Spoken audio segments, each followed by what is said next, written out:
जब व्यक्ति को मुसीबत आती है तो उसको सारे दोष नजर आते हैं।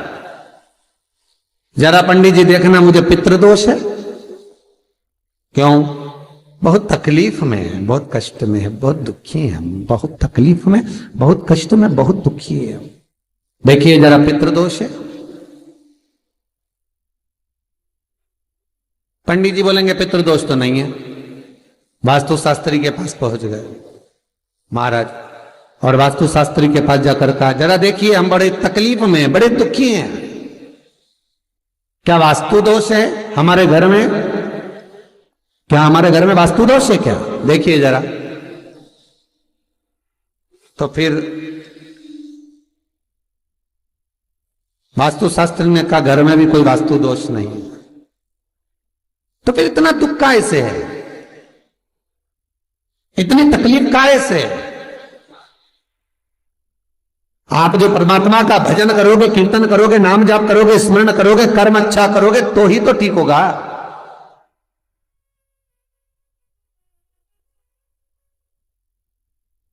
महाराज जरा देखो, हमारे घर में कोई दोष तो नहीं है वास्तु का? वास्तु दोष नहीं है। अब पितृ दोष नहीं है, वास्तु दोष नहीं है, फिर का एक काम करो, हम बड़े तकलीफ में हैं, जरा हमारी जन्म पत्रिका देखो, जरा जन्म लग्न देखो, जन्म पत्रिका देखो, पत्रिका में तो दोष नहीं है। अरे भाई, जब व्यक्ति का मुसीबत का समय आता है, दुख का समय आता है, तकलीफ का समय आता है, तो वो पितृदोष देखता है, वो वास्तु दोष देखता है, वो पत्रिका में दोष देखता है कि कारण क्या है मुसीबत का। बस दिक्कत एक ही है कि वो अपने कर्म में दोष नहीं देखता कि मेरे ये पितृदोष, ये वास्तु दोष, ये सारे दोष तो बात के हैं, पर सबसे पहला दोष है कि जो कर्म करा है वो कैसा करा, उसके अनुसार मुसीबत आई है, उसके अनुसार हम दुख झेल रहे हैं।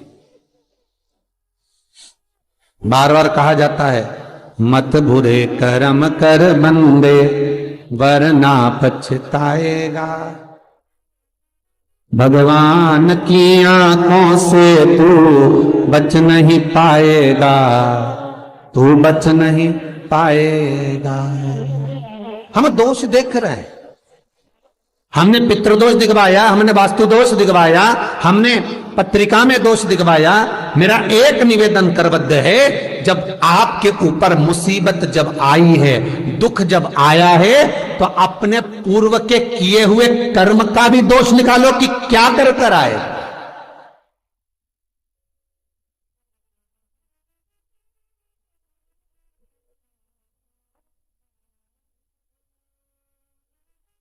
पत्रिका दिखा करके केवल वो पत्रिका का दोष मत निकलवाइए, वास्तु का गलती निकालकर वास्तु का दोष ना निकलिए। महाराज अगर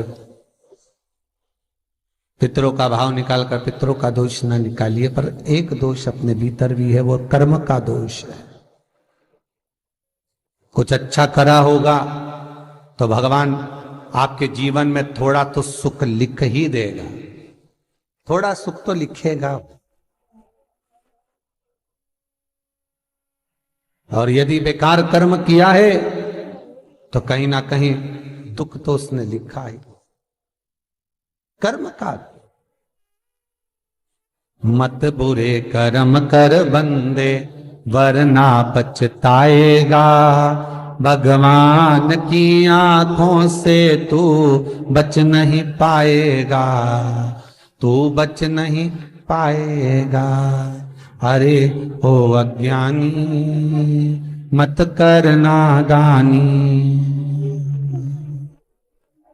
महाराज कर्म का दोष जरूर देखें, पितृदोष बाद में देखना, वास्तु दोष बाद में देखना, पत्रिका में दोष बाद में देखना, पहले अपने कर्म का दोष देखिए।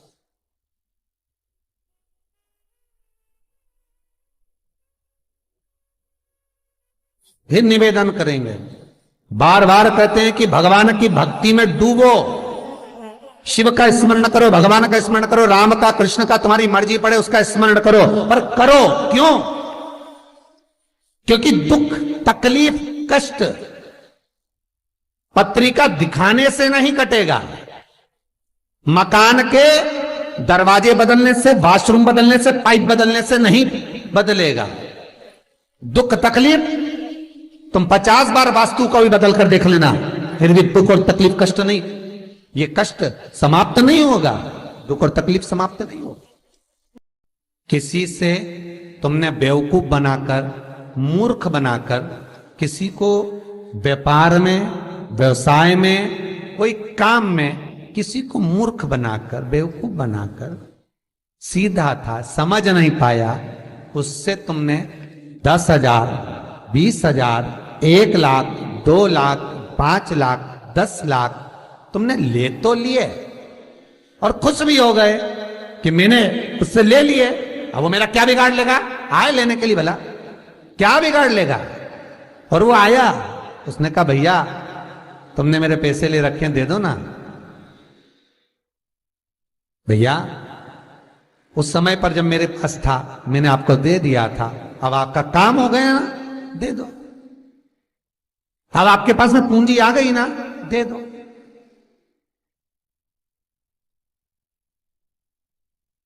बहुत ध्यान दीजिए महाराज, 2 तरह का पैसा होता है। एक व्यक्ति ब्याज पर देता है ना ब्याज पर, कि तुम ये रुपया ले जाओ, हम तुमसे इतना ब्याज लेते रहेंगे, बाद में मूल दे देना। और एक व्यक्ति वो होता है जो अपनेपन से, प्रेम से, अपनी करुणाता से, अपनी पहचान से, अपने हृदय से, अपनी चित्तवृत्ति से, अपने दिल से जब प्रेम बढ़ जाता है, स्नेह बढ़ जाता है, तो कह देता ले जा 2 लाख, 4 लाख, 5 लाख, काम निकाल ले, बाद में दे देना। पर व्यक्ति इतना विचित्र हो जाता है कि जिससे ब्याज पे लिया है उसका तो पूरा ब्याज देता रहता है, और जिसका बेचारे का देना है उसका दे ही नहीं पाता। पर निवेदन है, जिसने तुम्हें मुसीबत में साथ दिया, तकलीफों में, कष्ट में तुम्हारे साथ दिया, सबसे पहले हाथ जोड़कर उसको निवेदन कर कर देना कि ये तेरा है भाई, ना जाने फिर जरूरत पड़ जाए तो तुझसे मिल तो जाएगा। जब एक बार दे दोगे तो वो दूसरी बार देने के लिए तैयार बैठा रहेगा। पर तुमने जब सोच लिया, विचार कर लिया कि मैं तो खा रहा हूं, निगल रहा हूं, तो फिर जब नियत में खोट आ गया तो फिर वो कुछ नहीं करेगा जिसका तुमने पैसा खाया, वो कुछ नहीं करेगा। अब तो वो करेगा जिसने इसके माध्यम से तुझे दिलाया, उसको कुछ नहीं करना। जब कष्ट पे कष्ट आया, दुख पर दुख आया, तकलीफ पर तकलीफ आई, सारी पत्रिका दिखा ली, पितृदोष की पूजन करा ली, वास्तु बदलवा लिया, सारे काम कर लिए, तो भी दुख नहीं मिटा। तब गुरु के पास गए, पर गुरु भी क्या बोलेगा? यही बोलेगा कि और थोड़ा सा देख लो। पर कष्ट मिटेगा कब? जब कर्म का दोष मिटेगा। जो करा है उस दोष को भी तो मिटाओ।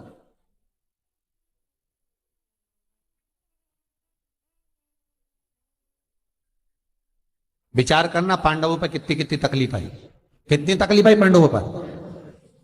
लाक्षागृह में आग लग गई, पर भगवान किसी रूप में आकर बता दिए कि आग लगने वाली है, सुरंग बनवा दी, बाहर निकलवा दिया। दुख तो आया था ना। पूरे वन में जब तक पांडव रहे, तकलीफों पे तकलीफ भोगते रहे, हर बार तकलीफ सब भोगा, पर भगवान पर विश्वास था, क्योंकि माता कुंती ने कहा था कि कर्म के लेख को शिव काटता। भगवान ब्रह्मा उतना ही देंगे जितना तुम्हारी लेखनी में लिखा है, भगवान विष्णु उतना ही देंगे जितना तुम्हारे भाग्य में लिखा है। पर भगवान शंकर तो कुछ नहीं देखते, ना लेखनी, ना कर्म, ना भाग्य। उन्होंने कहा अपना दे दो, उठा के उठाओ, दो।